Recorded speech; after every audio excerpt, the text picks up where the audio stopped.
All right. So last week, something insane happened to the stock market. Like nobody expected this. And the dumbest thing in humanity has occurred. Wall Street actually lost to a bunch of Redditors and gamers. So how did this all happen? Today we discuss that on this episode of the Thunder Little podcast. Now let's segue immediately to Rishwan to give us a brief yet very, very well-versed explanation of the entire situation. Rishwan, take it away. Okay, before we get to the main crux of this discussion, this isn't just something that's happened last week, but has been happening since December. So right now it's been about 2 months since the initial plan has been hatched.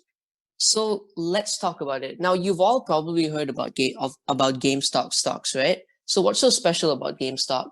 Well, for what we know, GameStop is an American video game retail giant, well, former giant in the US that sells video game consoles, video games, and anything related to video games in general. And as of December 2020, it's been considered a dying brand, so to speak, because in this day and age with online gaming, online shopping, and also due to the effects of the COVID-19 pandemic, it hasn't been doing well. People haven't been visiting stores. So what's been happening is a common practice among investors in Wall Street called shorting a stock. So what does that look like? Shorting a stock basically means you're betting against the current valuation of a stock. So what this looks like is GameStop is a company that isn't doing very well. Well, mind you, it's not bankrupt yet, but it looks like it's going to. So the standard practice among investors, and in this case, hedge funds, is betting that the stock is going to go down. This means that they speculate among markets. They go out and, carry out investigations. They go out into the mass media and tell people that, GameStop is going to fail. We'll prepare some presentations and tell the public that, GameStop is going to fail to try and drive the stock price down. So what happens is when they short a stock is they're basically borrowing a stock from people who actually own these shares and sell it, to gain capital, to gain money. And then when the stock eventually reaches a low point,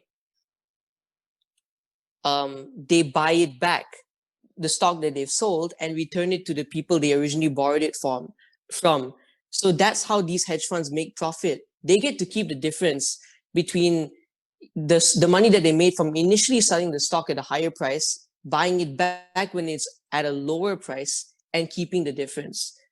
So the problem occurred when some Redditors on the Wall Street Bet subreddit, they noticed that these hedge funds actually bet against and borrowed more stock than it was actually on the market. So basically, I think the exact number was like 120%, right? They actually bought 120% of it. Yeah, it's some people say it's 120%. Some sources say it's 300% of the actual available shares. Yeah. This isn't to say that all the shares didn't exist, but it's the shares that weren't for sale. But nevertheless, really difficult. But here's the key takeaway from this. They didn't know that people were going to find out, but that's exactly what happened. Some people on Reddit found out that this happened. Yeah, gamers find out things from everywhere. Yeah, gamers found out. So what happened was these gamers shared it on the subreddit and say, you know what? These hedge funds are doing something that, is wrong. They're buying more stocks than is available because they got too greedy. And because hedge funds are known for screwing people over so much, how they propose an idea that if enough people collectively banded together to start buying GameStop stock, they could theoretically, push up the price to an extent where, since these hedge funds have effectively borrowed the stock, they eventually have to pay it back. Yes, because they have to pay it back eventually at a higher price. And here's the thing, theoretically, right? Because they have to pay it back, there's no loophole around this, right? The higher the prices, the more people they buy the stock and the higher the share price goes up. These hedge funds could stand to make infinite losses. And this means just huge profits for anyone owning GameStop stock, which is really incredible. Yeah, I agree. So to sum it all up, basically a bunch of gamers got together. They said, "Screw you, Wall Street! You're trying to take away GameStop." And need I remind you, these people grew up in the '90s, where, especially in America, where GameStop was really a prevalent part of their life. Where like when the PS1, PS2 came out, or like Nintendo and stuff like that. Even today, a lot of people prefer physical copies over digital copies because of that nostalgic factor that is still left behind by these physical copies. I think there are other reasons to it. I personally didn't buy a lot of games when I was young, even though I did game a lot, but I gamed on PC. So I don't really see the attraction there, but I can get why, because it's more like an archival thing. Rishan, do you have any points about this? Like, why do you think um, there are still these hardcore fans of people buying physical copies? Because I honestly don't know. I guess you can look at it from a nostalgia point of view. I mean, okay, I obviously, since I don't live in the US, I've never been a GameStop, but I primarily used to game on console.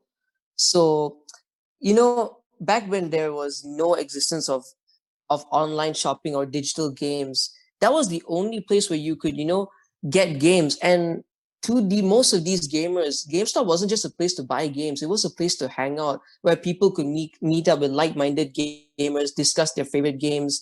And we know, okay, a lot of people don't like GameStop for like their used game trading services because of the ridiculously low valuations they give. But it was still a fundamental way of how these gamers were able to make money, by selling off their old games to get credits towards buying a new game. It sort of like built the foundation for trading for a lot of these people. And to see something that was so prevalent in their childhood to just go down like this, I guess I guess gamers really do just have a soft spot for the little guy. And it's kind of ironic that not ironic. I'd say it's more fitting that GameStop's slogan is actually "power to the players," because that's exactly what's happened right here. Gamers were able to use that to regain some control. I Yeah, guess it what's was your opinion never. on this? Have you ever gamed with a physical copy, or like, do you have any experience with that? How about in like New Zealand, like when you lived there? Was there any GameStops there? Did it have a prevalent presence, or was it just like obscure even at that time, which was around 2015, I guess? Even when I went there, as I went around the town, I couldn't really find any game stores or game Oh, shops good God. as So it GameStop. was dead for a long time. It's not exactly dead. It's more like maybe it's under a different name, or maybe it just didn't make it all the way to New Zealand. But No, but apparently, either way, right? Canada has a similar thing like to GameStop. It might be under GameStop, but it's called EB Games. So it may be under different names and in different towns. Maybe Mm-hmm. the town that I went to was just too small for it, but I think it was there and I just didn't notice. All right. This aside from like GameStop, because that might be a niche to the US only, and the world isn't just about America, as we know. So, Rinke, what do you think about game stores in general? Like, if you take away whatever's happening with GameStop right now, do you think they were going to die out eventually, or could you have seen them surviving past this point? Hmm. Well, a lot of humans show hoarding tendencies and they show strong feelings towards nostalgia. So I would say about a fraction of gamers would have tried to keep these stores going and the others would have just went online because as Kishore said he only played PC games when he was small and not really much console games because the thing about console is a PC can do anything a console can and it can do so much more. A console just allows you to play games Yes, and exactly. yeah and you can connect to anybody like anybody at all over I PC. guess the reason why there's a lot more PC gamers than console is because, like, just the fact that, especially on console, right, for PS4 and Xbox, both of them have like these. Currently, I mean, I think it was implemented like a long time ago as well. Like for online gaming, you need to buy a service. You have to actually purchase the online service. Even for Switch, you have to purchase Nintendo Online, which is not even available in all regions, which is ridiculous because you won't even get the right ping. Like you suffer so much lag just to use the online service, which you're actually paying for. Whereas in PC, you have like this shitload of games. Some of them are like the biggest names of gaming ever, like Valorant, Dota, League of Legends, PlayerUnknown's Battlegrounds, all of these stuffs. Um, Fortnite, most of these games are even free, and they're such big names. So you could have, whereas in console, not a lot of games are free, and the free ones are normally just ports from the PC version. So consoles have been built for more of like this investment into you buy this game as a single player investment. I think that's what consoles are Consoles. like. Yeah, consoles are more for single players because, like, let's say Minecraft. If you didn't have a Minecraft online like servers and stuff, you would just be Yeah, you crafting, play it mining on solo. your own, and that's all you need, a console. But a Yes, PC yes. Steam version allows you to go on the high pixel sites, the skyblock sites, every kind Yeah, of the servers Microsoft one. imaginable. Exactly, yes. So really, So, PC okay. gaming is more about connecting with others. So I have a branch of this. But before we reach that tangent, Mingza, do you have any thoughts about this or any inputs that you want to add? Okay, what was your question again? I mean, do you have any thoughts about this entire situation? Like, what do you think about it?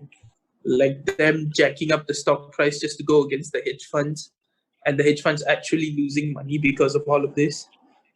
Nah, no comment. No comment. Okay. So you're definitely going to have a comment for this one. So this is the part two of the story. So about 2 or 3 days after this entire explosion and people becoming millionaires overnight, right? Robinhood, the stock trading app, where all of this trading and this stock investment, all of this shenanigans on, they actually barred average consumers from buying stocks from specifically GME, AMC, and all of these other stocks that they were trying to boost, which is ridiculous because they are actually sucking up to the people in Wall Street, even though in 2016, when Robinhood was first created, they actually said, let the people trade in their first tweet. So it's like a lot of people were really, really mad at that. And they even filed stuff like a class action lawsuit against Robinhood because it's market manipulation. So does anyone have a take on that? It's ridiculous what they're actually trying to do. Right. Okay. Two responses to that. Okay. Firstly, right, I think it's very ironic that it's Robin Hood that's been doing all this. I mean, first of all, we know like the classic Yeah. Robin Hood story, Robin right? Hood. You steal from the rich to Yeah. help the poor. Steals But from this the is rich, but this is give the literally poor. the opposite. And second of all, right, you know how these trading apps are set up to, help facilitate free trade. And all these big billionaires and hedge funds and venture capitalists who invest in the stock market, they're like, oh, don't play with the free market. The market has to remain free. This is the principle. And then when the system finally flips against them, they're like, no, no, no. The poor people have found out our secret. We got to keep them out. That's just plain wrong. And it's really great to see these regular people just like you and me being able to get one up over these hedge funds. But it just says a lot, about how much of influence that these big corporations have over the little guy because of how much money and influence they have. But this does kind of mark a turning point. I don't see how Robinhood, for one, can come out of this. Like the company has to die. It's going to die. There's no way they're going to come out of this smelling of roses again. But more importantly, right, I think this just shows how bad it is when you can have leaders from different sides of the political spectrum coming together to condemn Robinhood.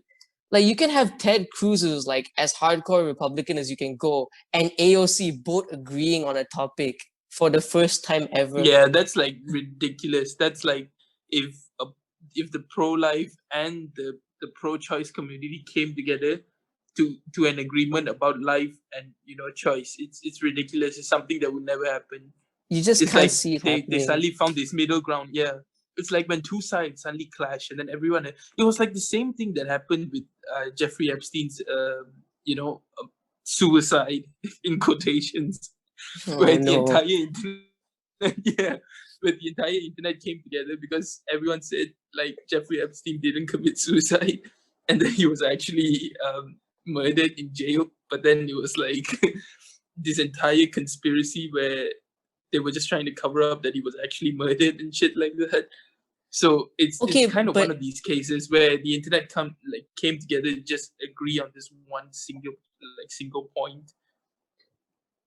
exactly. But okay, like before we move on to something else, right? Speaking of coming together, I think some of these people, some of these companies, like, even like you've heard of Melvin Capital, right? Who had to file for bankruptcy because of how much they've lost. They've got too greedy and they've got hurt.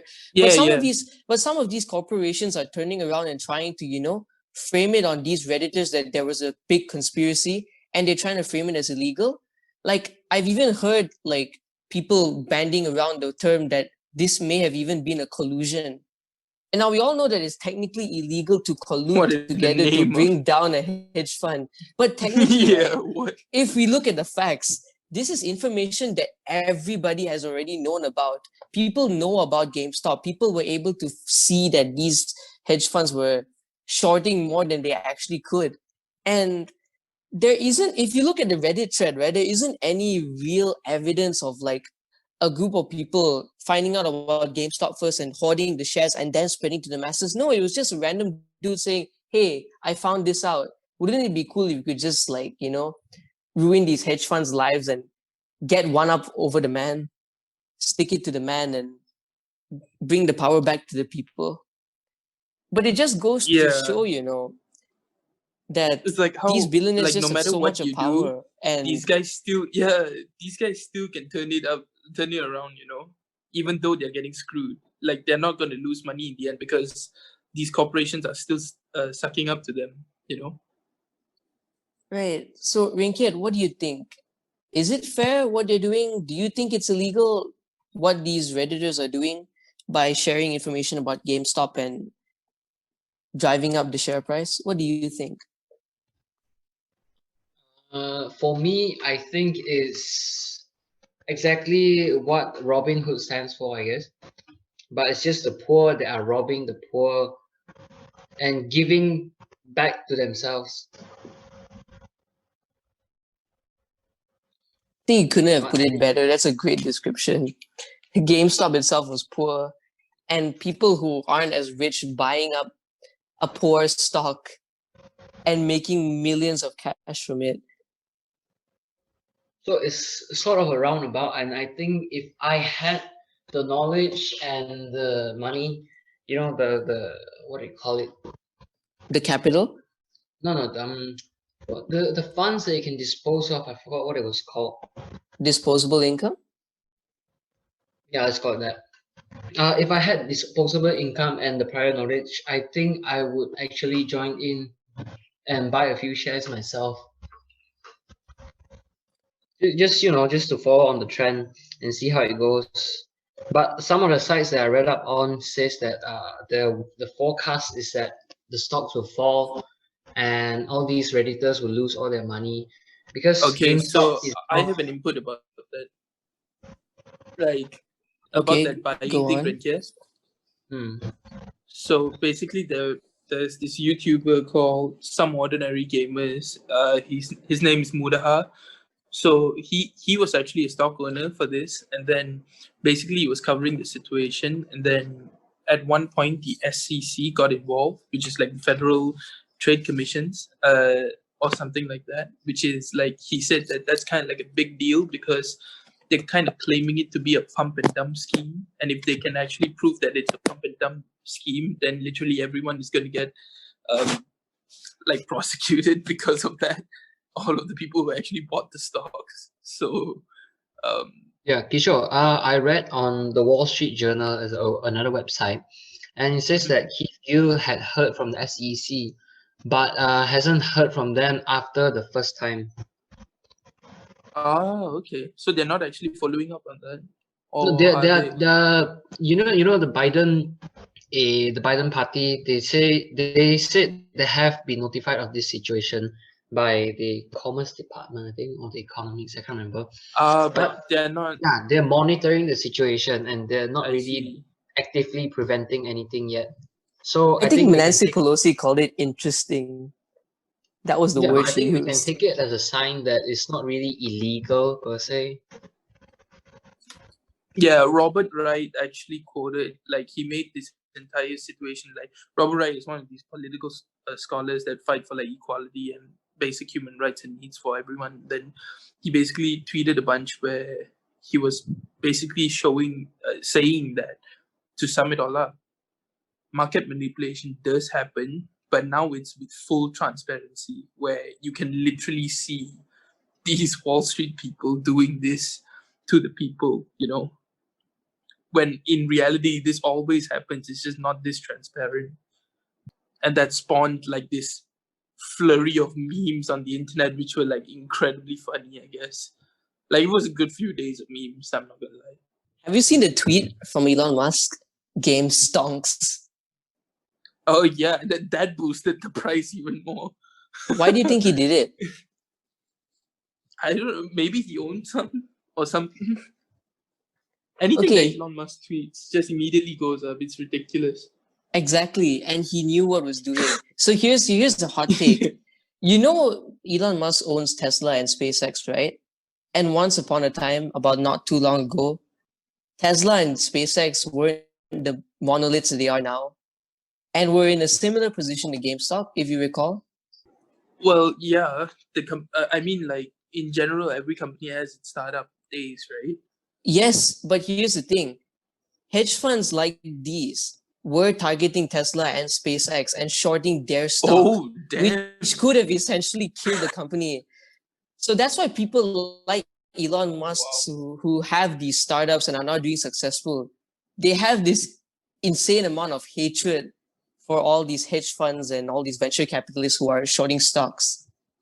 So this was his way of getting revenge. He knew that just one tweet could just boost the stock up and even bankrupt some of Exactly, these yeah. corporations. And true enough, they did. Yeah, it's actually ridiculous to see how so many people have been robbed. And then now when it's happening to them, they're like, oh God. Like, people on Twitter were like sarcastically posting, they were like, oh, come on, guys, you got to think about these hedge fund people as well. Like, they still have like 3 boats that they have to rent. Like, it was really good. I like all the satire that came out of the situation. Living in their Kiet, what are your crystal thoughts on it? mansions, Yeah. losing about Kiet, do you have any final 0.01% of their thoughts? income. Yeah, do you have any final thoughts about this before we end off the episode? Nothing much, I guess. I think you guys covered all the bases. What do you think of the situation? Like, what do you take away from the situation? Do you actually think that it's illegal, or do you think that it's something that it just proves like the market is free, but it's still being manipulated? What's your perspective on it? It's a manipulation, but it's not pre-planned. What's the word? Premeditated homicide, but it's just premeditated GameStop crashing. Well, A yeah, bunch of Redditors just agreed to do this online and they just did it. It's not like they pre-planned and then they shorted the stocks intentionally. And it's not like they targeted any hedge funds. They just went for it and they in the process of it they just bankrupted all the big names. Yep. Mingzhe, any last thoughts? No, not really. You guys pretty much covered the entire topic on What your do you own. think about it? Do you think these hedge funds deserve to get screwed, and the people actually deserve to make this money, even though it might be considered to some as market manipulation? Or Yeah, I think they do deserve it. They've been manipulating the market for a long time. And it's yeah, like, yeah. bunch of hypocrites calling each other hypocrites. Yes, I agree. All right. So with that being said, Rishwan, take us away. Right. So I guess it all pretty much sums up what this is. And to most people who own GameStop stock, or most people who are following this news development, be it through media or through our podcast or through other platforms, I think we can all agree that this is mainly not about people becoming millionaires overnight, but it's about sticking it to those who taking advantage of the systems that we live under. This is about power coming back to the people. And I think to a lot of people who are involved in this isn't about making money, but it's all about the principle. A lot of people who actually invested in GameStop stock have come out and said that it doesn't matter to them if they lose all the money that they've saved into it. But what matters is that they've done something historic. They fought against the big venture capitalists and the big hedge funds and won. And this sets a precedent that you don't have to have a huge amount of influence, a huge amount of capital, and a huge amount of luck to do well in anything, to come up in life. All you need is the power of the collective. And I think the internet, the power of the internet, the power of Reddit has just shone through that when a group of people come together with a collective idea to get something done, it can be done. So I think the key takeaway from all of this is that, you know, you shouldn't really doubt the power of the collective. Get out, get active. You don't have to get active in just like an investing forum or subreddit in general, but it's good to follow up on the stock market because this information is available. But more importantly, I think be informed. Make sure you can read anything that you can, get your hands on as much information as possible, because you never know when these loopholes might spring up. And that's when you are able to take action to beat the system. Because ultimately, what we're fighting for is a world that is rid of inequality, where there is a level playing field between those who are rich and those who are poor. And I think with that being said, this has been a great episode of the Tandil Tinu podcast. Hope to see you soon. Please join the Discord server. Link will be in the description, and we'll catch you in the next episode. Goodbye.